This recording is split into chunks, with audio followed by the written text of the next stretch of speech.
예루살렘 성의 그런 멸망과 그 처리 부분이 이제 나옵니다.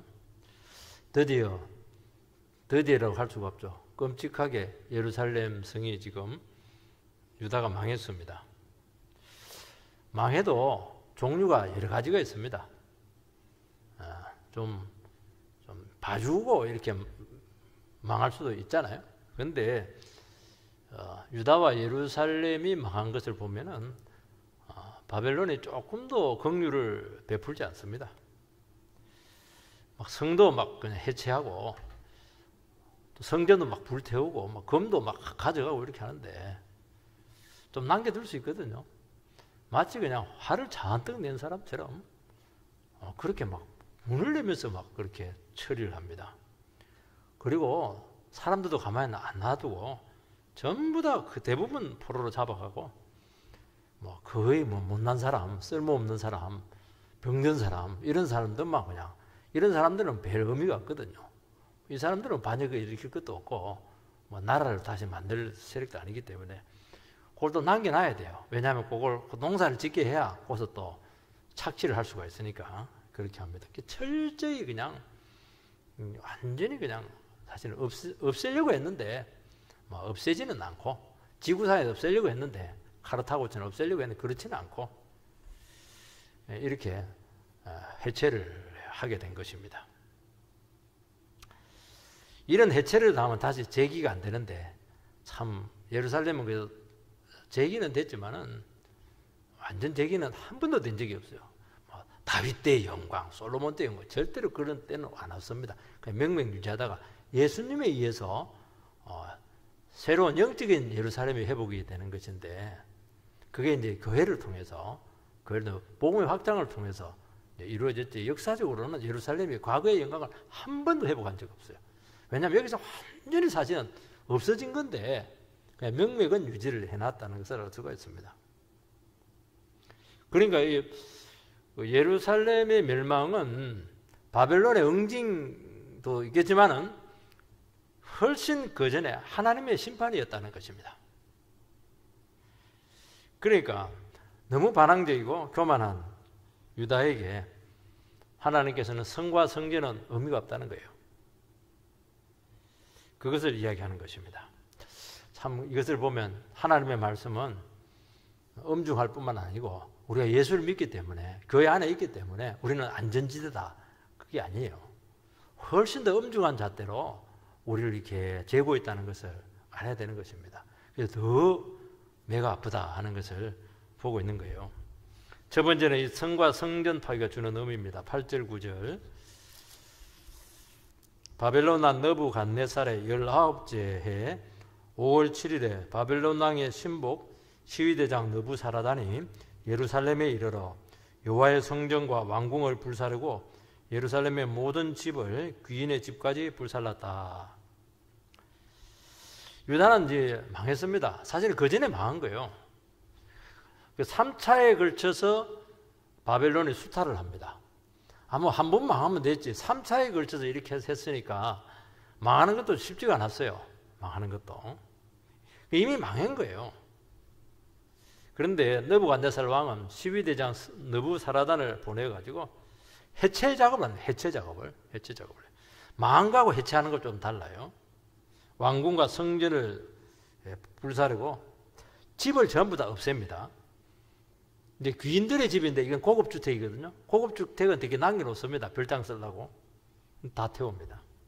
10절 시위대장에게 속한 갈대아 온 군대가 예루살렘 주위의 성벽을 헐었으며 성벽을 허물어뜨립니다. 대개는 성은 놔두거든요. 그냥 뭐 다시 만들기도 힘들고 그러니까 바벨론 왕이 성벽을 얼마나 혐오했는가 하는 것을 알 수가 있어요. 저 성벽 때문에 그냥 우리가 고통당했다. 그래서 성벽을 일부러 허물어 전쟁 때 허무는 건 상관이 없어요. 공성전하고 이렇게 하면 되는데 다 끝났는데 성벽을 허무는 거예요. 이게 분노죠. 분노. 용서할 수 없다는 거예요. 장례식을 다 치렀으면 무덤에 들어가면 끝났잖아요. 그래서 분노가 있으면 그 무덤을 팝니다. 부관 참시. 그래서 시체를 끄면 다시 그걸 다 그냥 잘라버려요. 분노죠, 분노. 기회를 충분히 하나님께서 주었는데 그 기회를 살리지 못하고 배신한 것에 대한 응징입니다. 이것을 보면 예루살렘이 파괴된 것은 국력 때문이 아닙니다. 예루살렘은 하나님의 도성이에요. 그리고 하나님이 임재하시는 성전이 있습니다. 그러나 그것이 지켜주지 못했습니다. 하나님께서는 원리가 분명합니다. 하나님의 말씀을 의지하고 우상 버리고 하나님의 백성으로서 죄와 싸우고 이러면은 지켜줘요. 뭐 성전 없어도 돼요. 그냥 국력이 약해도 상관없어요. 반드시 기도로서 지켜줍니다. 예수님께서도 예루살렘 성과 성전이 파괴될 것을 예언합니다. 그 증거가 뭐냐니까 예수님께서는 예루살렘 성 안에 아침 일찍 들어갔는데 잎만무성한 무화과나무를 봤는데 잎이 무성하니까 열매가 있을 줄 알고 딸리고 했지만 열매가 하나도 없었어요. 그래서 저주를 합니다.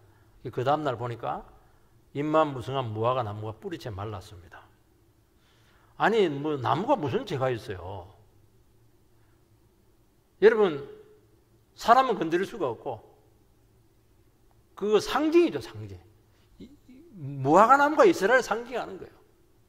포도나무가 이스라엘 풍요를 상징한다면 무화과나무는 이스라엘 자체를 상징하는 거예요. 그 나무를 저주한 거예요. 그 나무가 뭐가 잘못됐으면 잎은 무성한데 열매가 없는 겁니다. 이게 유다 백성들의 영성이었다는 것이죠. 성전 제사는 거창한데 예배는 막 너무 형식이고 알맹이가 없었습니다. 성전은 기도의 장소인데 강도의 소굴이 되었어요. 강도들이야 뭐 복면하고 칼 들고 있으니까 정체라도 분명하지만 이 성전 안에서 강도짓을 하니까 합법적으로 주님의 이름으로 강도짓을 하니까 종교를 이용해서 뭐 떼돈을 벌고 이렇게 하니까 이건 뭐 막을 방법이 없어요. 사람들 뻔히 눈 뜨고 당하는 겁니다. 그게 무서운 거예요. 그리고 그게 아마 정치 1번지가 되었던 것이죠. 예수님 당시에 그 성전은 자그마치 46년 동안 지어진 성전이니까 얼마나 대단해요. 대리석으로 삐까번쩍해요. 지금도 대리석은 최고의 건축 재료잖아요.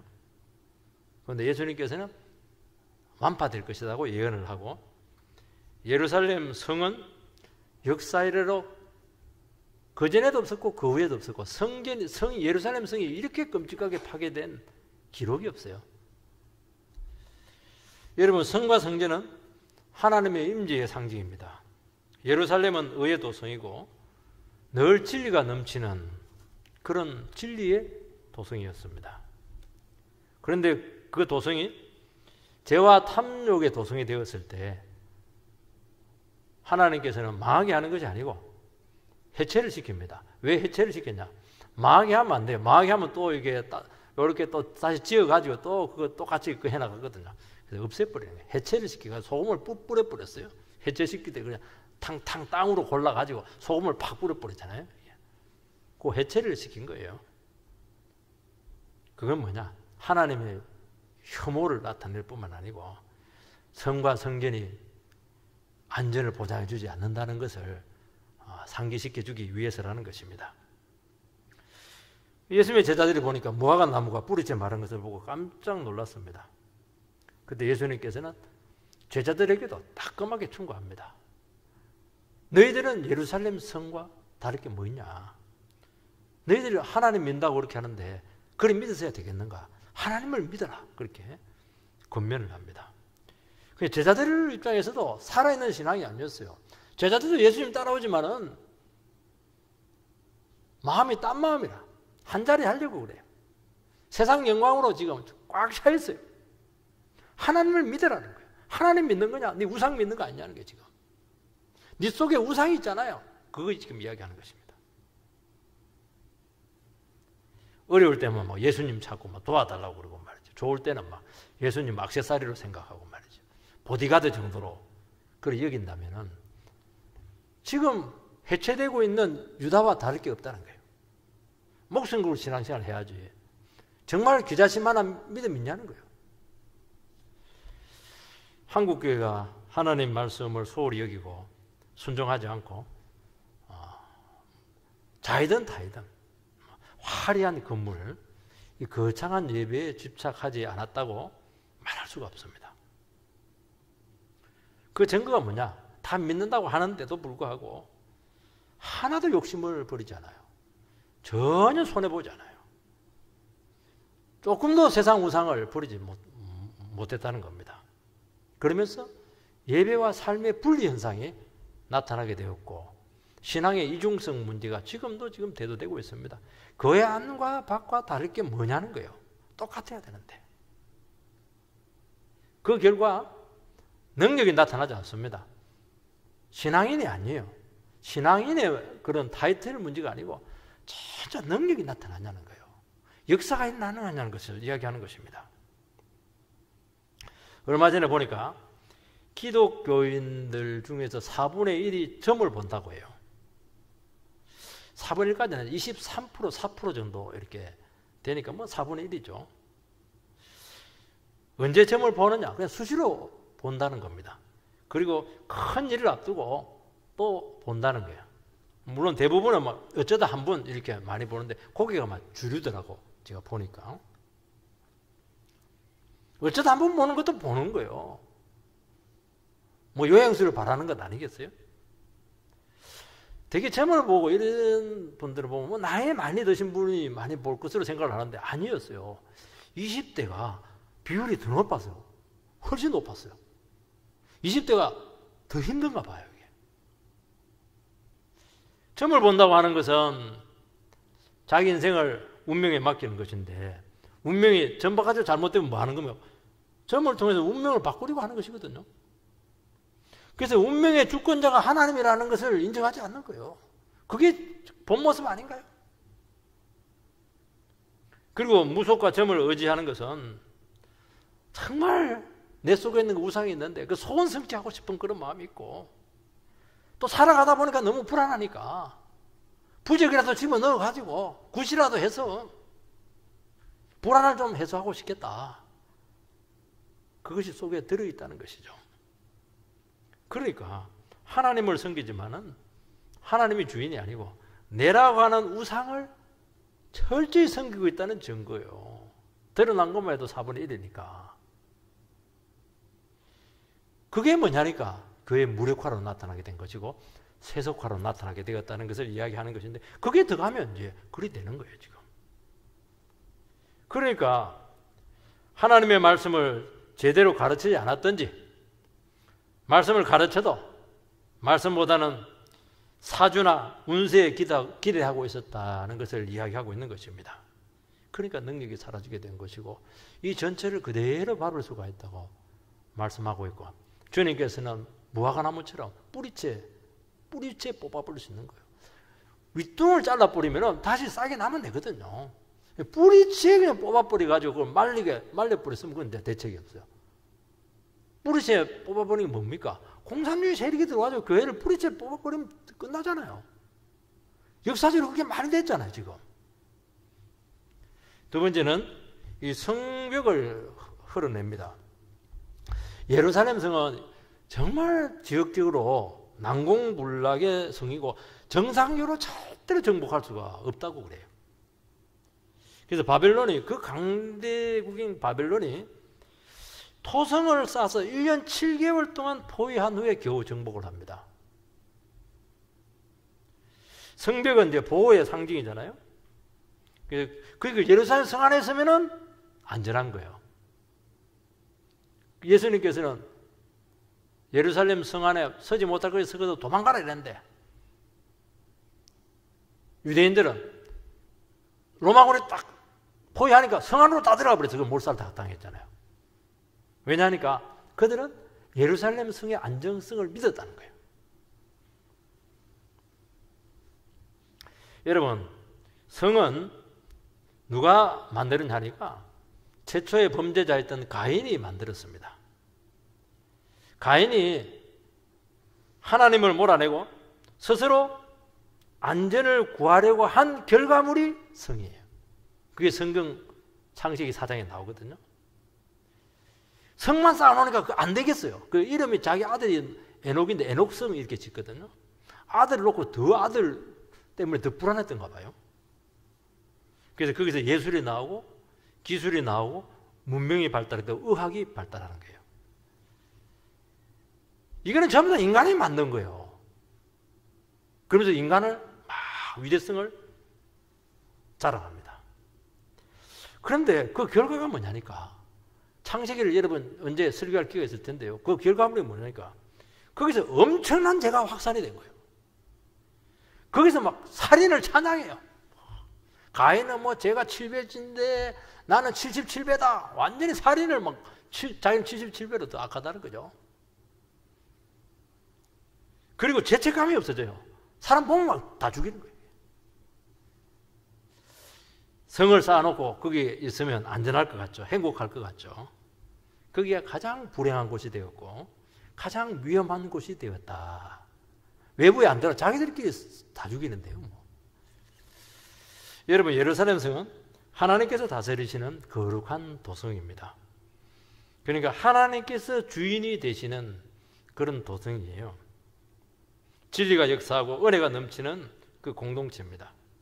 하나님께서는 우리 생각 같았으면은 그거 가인이 만든 거니까 하나님을 몰아내는 구조니까 그 성벽을 다 허물어라 그렇게 하지 않고 하나님은 우리 인간의 연약성을 아시기 때문에 그렇게는 하시지 않고 성은 그대로 두시고 그 성 안에서 하나님의 중심 질서를 만들어라.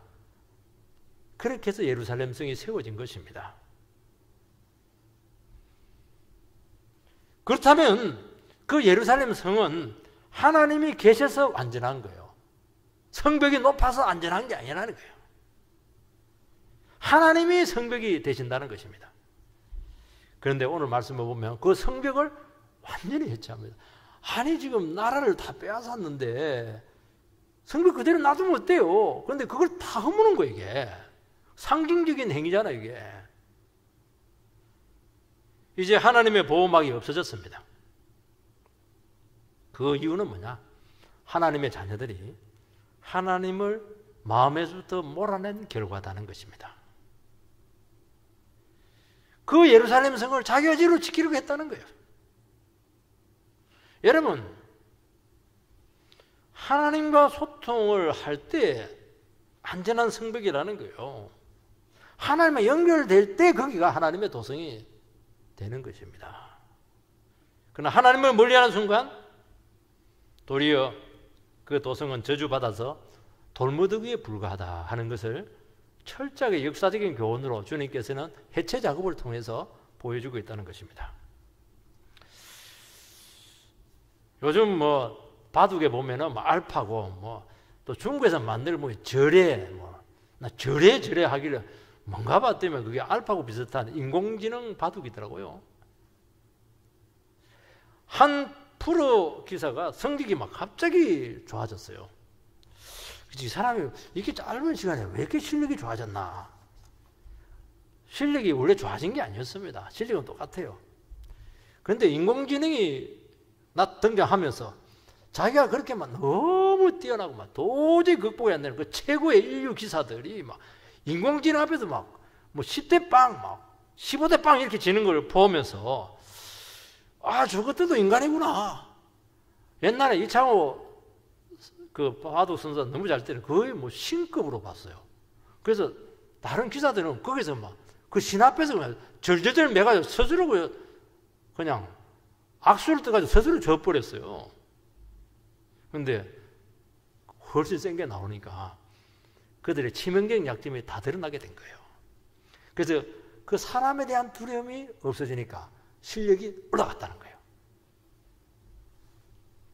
여러분, 크리스찬들은 넘을 수 없는 성이 있고 성벽들이 다 있습니다. 그 증거가 뭐냐? 대단한 사람 앞에 서면은 기가 죽어요. 그래 할 말을 못합니다. 더듬거려요. 악수를 자꾸 떠요. 인공지능 앞에서 인류 기사들이 막 이렇게 넘어진다면은, 막 무너진다면은, 인공지능을 능가하는 하나님을 붙들면 돼요. 참 저는 그 인공지능을 바라보면서 지금 그런 현재 AI 시대로 계속 접어들고 이렇게 할 텐데 정말 대단하죠. 정말 대단하죠. 그렇지만은 더 대단하신 분은 그 위에 계시는 하나님이시고, 하나님을 붙들게 되면은 그렇게 대단하게 보이는 세력이라든지 인물이나 권력자든지 어떤 이 세상의 그런 여러 가지 정말 대단한 것들, 이런 것들도 다 한 인간이고 약점이 있고 언젠가는 죽는다는 것을 우리는 되새길 수가 있다는 것입니다. 이거는 하나님 앞에 갈 때 보이는 거예요. 여러분, 하나님을 놓쳐버리면은 우리에게는 전부 다 이런 것들이 있는 거예요. 나름대로 신화적인 뭔가가 있는 것이고, 뭐 극복할 수 없는 뭐 징크스가 생기게 될 수밖에 없고, 여러 가지 것들이 나타난다는 거예요. 그것이 우리 인생을 굉장히 허물어 놓는다는 것을 말씀하고 있는 것입니다. 하나님을 딱 잡으면 하나님 앞에 너나 나나 다를 게 하나도 없다. 다 죄인이다. 우리 하나님만 섬기자. 알파고를 능가하는 하나님을 의지하자. 이렇게 하면 사는 겁니다. 여러분, 난공불락의 성벽은 반드시 허물어집니다. 우리는 각자 아성이 있고 우리 각자 허물어지지 않는 성벽이 있습니다. 우리는 또 자기만의 신화가 있습니다. 그 신화가 뭐죠? 다른 사람은 다 안 되는데 나는 되었다는 거예요. 내 삶에서 그 됐잖아. 나 자수성가했잖아. 나는 실패하지 않는다. 나는 다르다는 거 아니에요. 그게 이제 사실은 자기 신화거든요. 그 사람들은 그 신화감이 생기면 그 신화는 우상이 될 가능성이 참 많아요. 왜냐하면 신화가 생기는 순간 다른 사람 말도 안 듣는데 더 중요한 것은 하나님의 말도 안 들어요. 왜냐하면 나는 검증을 했으니까. 이런 확신을 가지게 되면은 그런 사람들 보면은 뭔가 잘난 것이 있고 자랑거리 확실한 무기가 있어요. 자만심이 나타날 수밖에 없죠. 그러나 그것이 하나님보다 우선시 되는 순간 하나님께서는 반드시 묻습니다. 너가 신이야? 네가 신화적인 존재야? 그래서 완전히 그냥 5대 빵, 10대 빵을 한번 깨준다는 거예요. 하나님께서는. 그때 그동안 내가 쏟고 살았다 하는 것을 깨닫게 된다는 것입니다. 그것도 아무것도 아니구나. 역시 하나님이 진짜 신이구나 하는 것을 고백하게 하신다는 것입니다. 그래서 우리 인생에 있어서 내 나름대로 각자 단단한 성벽들이 있는데 그것이 허물어지게 될 때 하나님께서는 나의 껍질을 깨고 있고 진짜 성벽인 주님께 나가라고 하시는 주님의 이끄심이라는 것을 받아들이시기 바랍니다. 그래서 하나님만 의지해야 됩니다. 그렇게 고백하도록 하나님께서 그 성벽을 철저히 해체시켰다는 것입니다. 조금 남아있으면 사람들은 또 어떻게 하냐면 거기다 또 뭔가 만들어요. 그래서 철저히 해체시켜버려요. 아무것도 아니다는 거, 흙덩이라는 거예요. 세 번째는 포로로 잡혀간 곳에서 살아남은 영혼들이 있습니다. 11절 12절 성중에 남아있는 백성과 바빌론 왕에게 항복한 자들과 무리 중 남은 자는 시위대장 느부사라단이 모두 사로잡아가고 시위대장이 그 땅에 비천한 자를 남겨두어 포도원을 다스리는 자와 농부가 되게 하였더라. 시드기야 때 이제 완전히 망했는데 그 전부터 1차, 2차에 걸쳐서 바빌론은 그 포로도 잡아가고 해체도 시키고 이렇게 했었어요. 여호와긴 때 1차 포로 10,000명을 엘리트들을 잡아갑니다. 그 남은 자 중에 많은 사람을 또 잡아갔어요. 그래서 그 예루살렘은 비천한 자만 남았는데 병든 사람들, 못 배운 사람들, 쓸모없는 사람들, 의식이 없는 사람들 농사 짓게, 포도원 지키게 그렇게 했던 것입니다. 여기 보면 이제 세 부류가 포로로 잡혀갑니다. 첫 번째 부류가 뭐냐? 성 안에 남아있었던 일반 백성들이 잡혀가요. 두 번째 부류가 뭐냐니까 바벨론 왕에게 항복한 사람들도 잡아갔어요. 세 번째는 뭐냐니까 무리 중에 남은 자입니다. 이게 의미가 다 달라요. 이 세 부류가 포로가 되었어요. 성 안에 남아있는 무리들은 일반 사람들이에요. 시류에 편승했던 사람들이죠. 이해관계나 상황에 따라서 왔다 갔다 한 그 사람들. 책임 있는 결정을 못 내리는 그런 인물들이에요. 그 사람들이 뭐냐니까? 성 안에 남아있었던 백성들입니다. 그러면 바벨론 왕에게 항복한 사람들은 누구냐? 예레미야 선지자의 설교를 듣고 그 설교에 따라서 그냥 자발적으로 항복을 한 거예요. 무리 중에 남은 자들은 누구냐? 남은 자니까 끝까지 항전한 사람들이에요.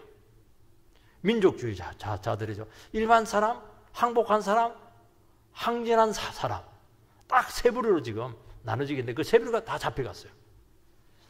18절, 19절 말씀을 보면 시위대장이 대제사장 스라야와 부제사장 서바냐와 성전 문지기 세 사람을 사로잡고 또 성중에서 사람을 사로잡았으니 곧 군사를 거느린 내시 한 사람과 또 성중에서 만난 바 성의 시종 5사람과 백성을 징집하는 장관의 서기관 한 사람과 성중에서 만난 바 백성의 60명이라.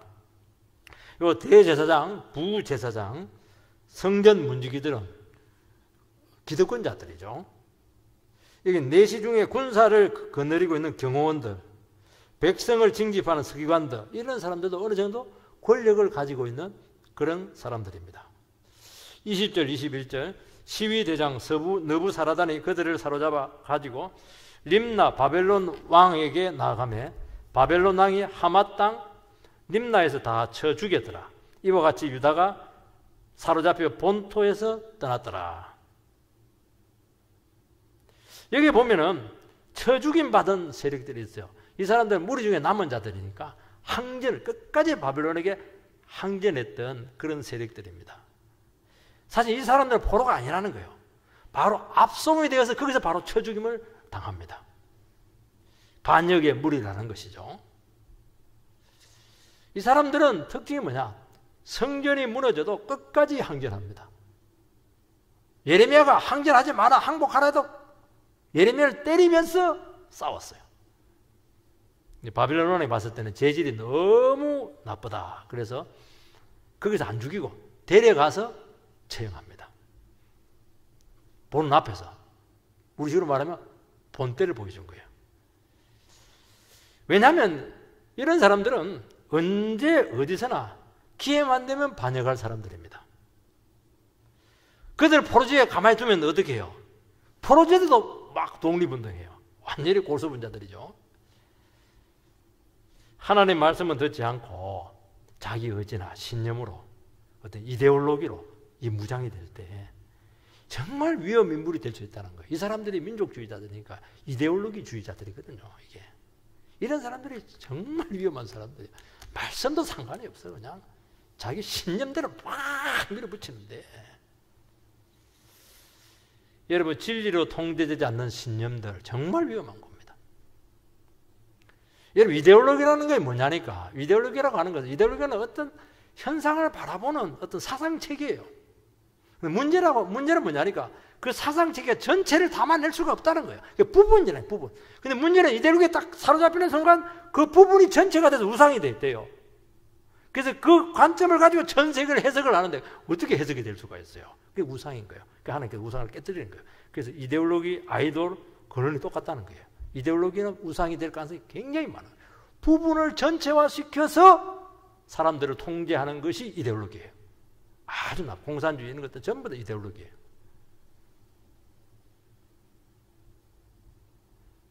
여기서 무지가 나오고 맹목성이 나오는 것입니다. 그리고 자기 편에 하면 사정없이 그냥 숙청을 하는 것이죠. 우상 숭배죠. 망하면서도 보지 못하고 인정을 하지 않습니다. 여러분 하나님의 말씀은 무지몽매하게 하니까 굉장히 현실적으로 하고 현실을 직시하게 하고 상식이 통하게 하고 이성적으로 판단 내리게 한다는 거예요.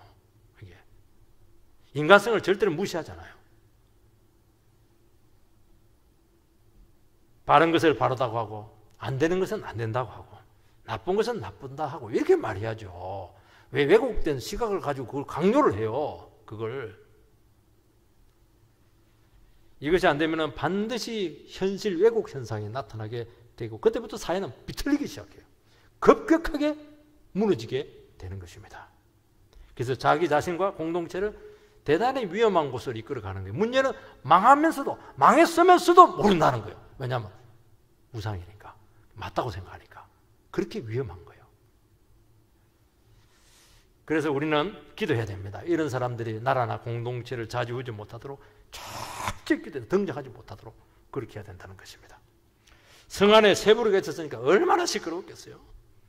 이해관계에 따라서, 정치적인 입장에 따라서 막 주장이 막 그냥 2개가 있어도 힘든데 3개가 그냥 막 싸우는 거예요. 지금 내 주장이 옳다는 거예요.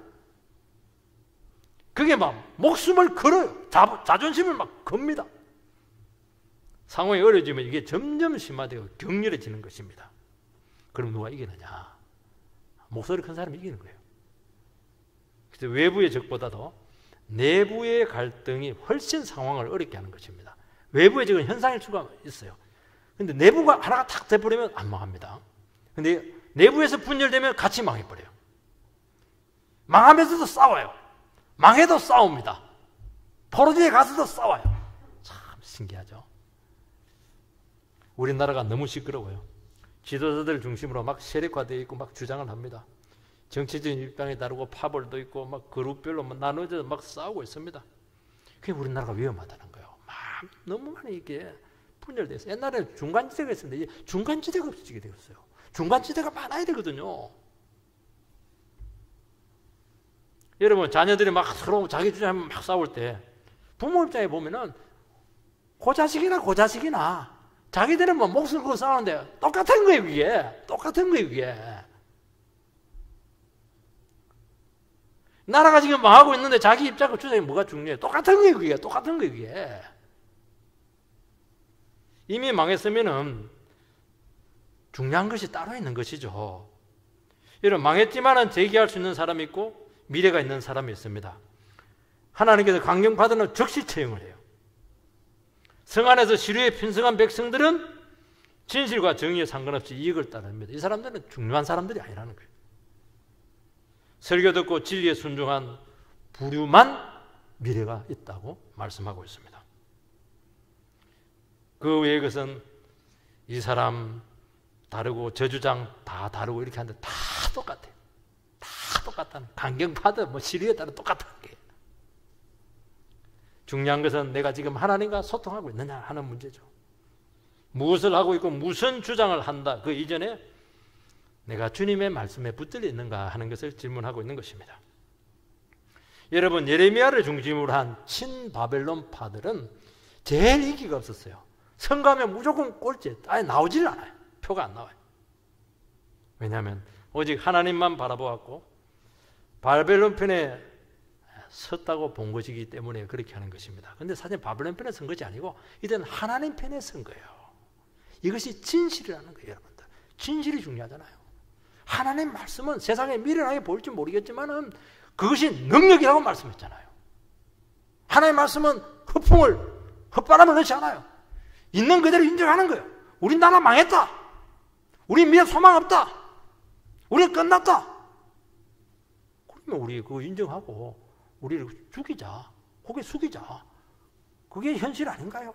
그게 진실 아닌가요? 그 진실로 들어가게 한다는 거예요. 말씀은 우리를 진실로 들어가게 한다는 거예요. 이게. 오늘 사회적인 이슈나 자기 인생에 대해서 어떤 주장이나 행동을 취할 수가 있습니다.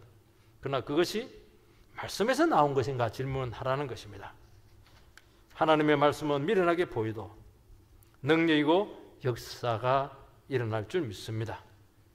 우리는 우리가 하는 모든 것들에 대해서 정말 하나님의 응답을 받은 것인가에 대해서 오늘 우리에게 질문하도록 말씀하고 있습니다. 그것이 현실적인 결과와 상관없어도 그것만이 영원히 남는다는 것입니다. 예레미야가 그때는 매국노였지만은 지금은 위대한 선지자로 예레미야만 남아있잖아요. 지금 누가 남아있겠어요? 지금 큰 소리 치는 사람들이 아니에요. 하나님 말씀만 붙은 그 사람만 남아있다는 거예요. 그렇게 해서 승리자가 되시기를 주의 이름으로 축원드립니다.